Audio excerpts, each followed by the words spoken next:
Saisie d'armes dans une cache des terroristes à Ras Al Ain.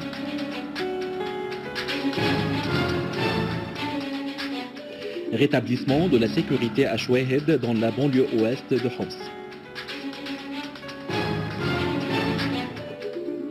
50 Irakiens tués ou blessés dans 2 attentats terroristes à Bagdad.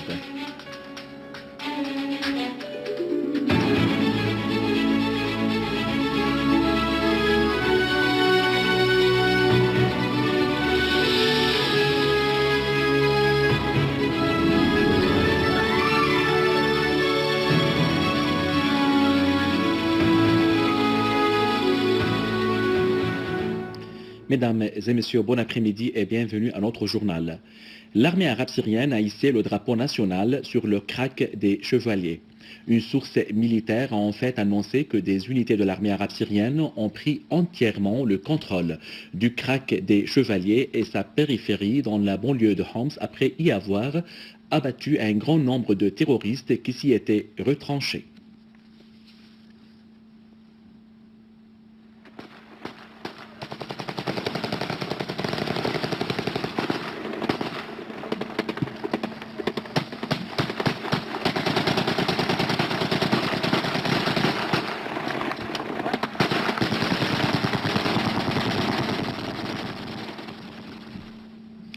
Auparavant, des unités de l'armée arabe syrienne ont découvert, lors du ratissage de la périphérie du village de Ras Al Ain à Yabroud, dans la banlieue de Damas, un atelier pour la fabrication des charges explosives et des véhicules piégés portant des plaques d'immatriculation libanaises.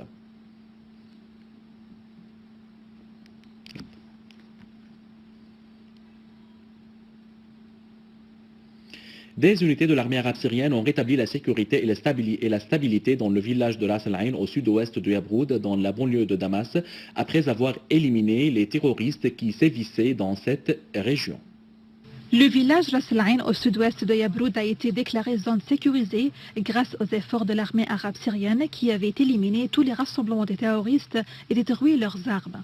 C'est dans ce contexte que des habitants du village sont sortis dans les rues pour exprimer leur joie et leur appréciation des réalisations de l'armée arabe syrienne qui a rétabli la sécurité dans le village. Ras Al Ain avait demeuré pendant des mois sous le joug des groupes terroristes armés qui commettaient des actes de tuerie et de destruction. Nombre de jeunes du village ont été également kidnappés par les terroristes. Sur un autre plan, plusieurs tunnels des terroristes ont été découverts sous des maisons anciennes près de la mosquée Al-Khadr au centre de Yabroud. L'un de ces tunnels est de 6 mètres de profondeur et est éclairé par des lampes électriques. S'étendant à l'extérieur de la ville, les tunnels étaient utilisés par les terroristes pour le déplacement et l'acheminement des armes et des munitions. De même, 3 ateliers pour la fabrication des engins explosifs et des roquettes ont été découverts par l'armée dans la région Al-Arid, dans la ferme ouest de Yabroud. Les opérations de ratissage se sont également soldées par l'interception d'un atelier dans lequel des voitures ont été piégées pour qu'elles soient utilisées ensuite dans les attentats terroristes ailleurs. L'armée a également trouvé plusieurs hôpitaux de campagne établis dans des maisons au centre de Yabroud. Les hôpitaux contenaient des matières médicales et des médicaments volés par les terroristes des hôpitaux publics et privés de la ville. À Alep, des unités de l'armée arabe syrienne ont visé des rassemblements de terroristes dans la vieille ville d'Alep à Sakhour, au rond-point de Jandoul, dans la nouvelle cité industrielle et à Castello, tuant nombre de terroristes et détruisant leurs véhicules surmontés de mitrailleuses lourdes. Dans la banlieue d'Alep, l'armée arabe syrienne a liquidé plusieurs terroristes à la périphérie de la prison centrale et dans 16 autres zones. Une source militaire a indiqué que des unités de l'armée arabe syrienne avaient liquidé des dizaines de terroristes et détruit nombre de leurs véhicules à Ram Hamdan, Ma'arat Nasrin, Kafr Yahmoul, Marblet et Jidar Kafloun dans la banlieue d'Idleb. La source a ajouté que des unités de l'armée arabe syrienne avaient aussi abattu plusieurs terroristes à Saraqib, Bennesh au nord de la ville d'Idleb, Tal Ghazal, Mouzara, Kastoun et Zaydiya. De même, des unités de l'armée arabe syrienne ont avorté une tentative d'infiltration de terroristes à un point de contrôle militaire sur la route d'Arih al-Atakieh, tuant nombre d'entre eux.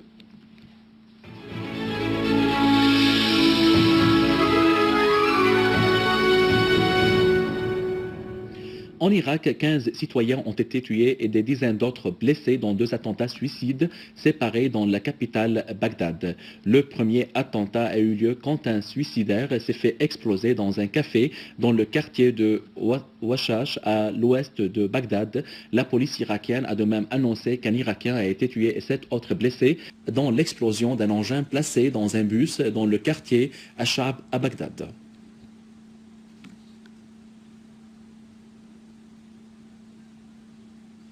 D'autre part, les accrochages ont repris entre les forces irakiennes d'Al-Anbar et les terroristes du soi-disant État islamique en Irak et au Levant, dans plusieurs régions de la ville Al-Ramadi. Les accrochages ont mené à la liquidation de 31 terroristes et la destruction de 6 véhicules.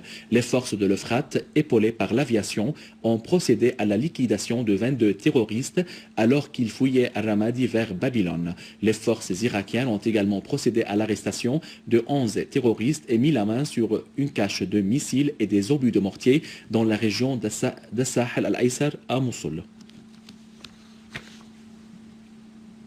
Au Liban, un calme précaire règne sur les différents axes de la ville de Tripoli après des affrontements nocturnes qui avaient fait 5 blessés. Le trafic était inconsidérable le matin. Les magasins, les établissements publics et privés ainsi que les banques qui se situent loin des axes des affrontements ont repris leurs travaux alors que les écoles sont toujours fermées. Les développements de la crise en Ukraine seront au centre des entretiens du secrétaire général de l'ONU Ban Ki-moon en Russie aujourd'hui et demain en Ukraine. Ban s'entretiendra à Moscou avec le président russe, le chef de la diplomatie et d'autres hauts responsables russes. À la veille de cette visite, le ministre russe des Affaires étrangères, Sergei Lavrov, avait affirmé que Moscou insistait sur le respect des droits de ses citoyens à l'étranger et qu'elle défendra leurs intérêts par les moyens politiques et diplomatiques. Lors de sa réunion avec les représentants du ministère russe des Affaires étrangères dans l'ensemble de la Russie fédérale, Lavrov a indiqué que le processus de rattachement de la Crimée et de Sévastopol à la Fédération de Russie sera accompli à la fin de la semaine en cours. À la fin de ce journal, je vous rappelle les principaux titres.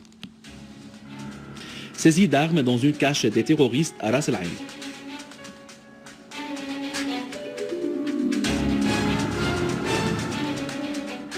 Rétablissement de la sécurité à Chouehed dans la banlieue ouest de Homs.